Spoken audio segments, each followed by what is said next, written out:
grade, I remember the last day of school, walking out of my middle school, my backpack on my back, all the contents of my locker, the things I've been collecting for the last, I don't know, what was that, 8, 9 months, in this bag. It was just dragging me down. And I got outside, and I remember seeing all the 8th graders on the bus, tossing their books and their notebooks, ripping them, and just throwing it out the window.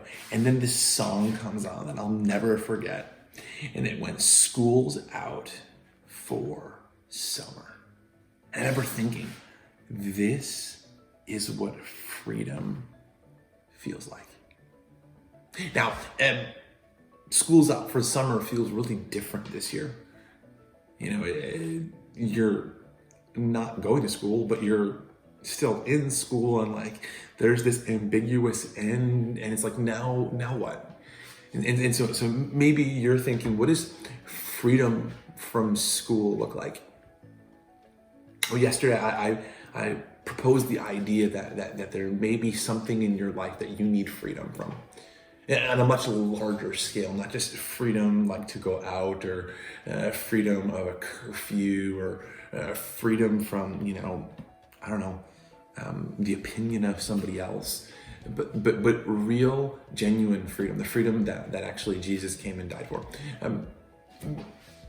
But maybe you're like, okay, Justin, I get the idea, but like, really, what am I seeking freedom from? I mean, I'm just a kid.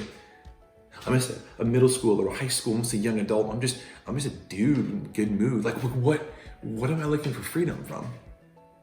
Well, I want to suggest that there's a couple of things that we are all in desperate need of freedom from, whether we realize it or not. The first one is guilt. We've all felt guilt before, whether it's just a little itty bitty white lie, or it was something really, really major that resulted in us going, oh my gosh, how did I get in this spot? See, whenever we take our eyes off of God and we elevate ourselves to anything above what God intended, that's sin. And the result of sin is often that feeling of guilt. But the Bible goes on even further and says that the wages of sin is death. See, we need freedom from our sin and the guilt associated with that. And when Jesus died on the cross, you and I, we can become free from the guilt and the shame of every mischoice we've ever made. So Romans 6:23 says the wages of sin is death. But go and read the rest of that, because I bet you'll see some good news there. The second thing is that we all need freedom from addiction. I don't know what you're addicted to. I can tell you, for me, I'm addicted to being right, to looking good, and to winning. And that can be pretty paralyzing.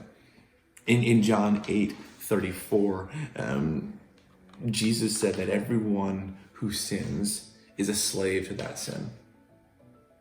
Whatever that is that's holding you down, you become controlled by that thing. And Jesus died on the cross so that you can be set free from the thing that is owning you. And then we all need freedom from fear.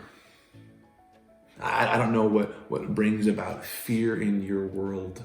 My son, he's 2, and just the other day there's this really big storm that came in, and the thunder and the lightning must have kind of scared him, and so now he's afraid of it. But then you go one step further, and just 2 days ago he was playing out in the dirt, and his hand all bitten up by red ants, and now he sees a bug, and he's like, he's afraid of a fly, like it's not gonna hurt you.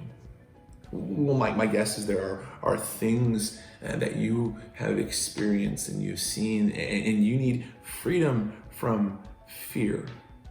But here's what Hebrews chapter 2, verse 14 and 15 says about Jesus, that Jesus came by his death that he might destroy him who holds the power of death, that is the devil, and free those who all their lives were held in slavery by their fear of death.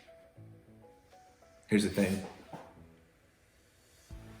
Death doesn't have the last word when you are a follower of Jesus.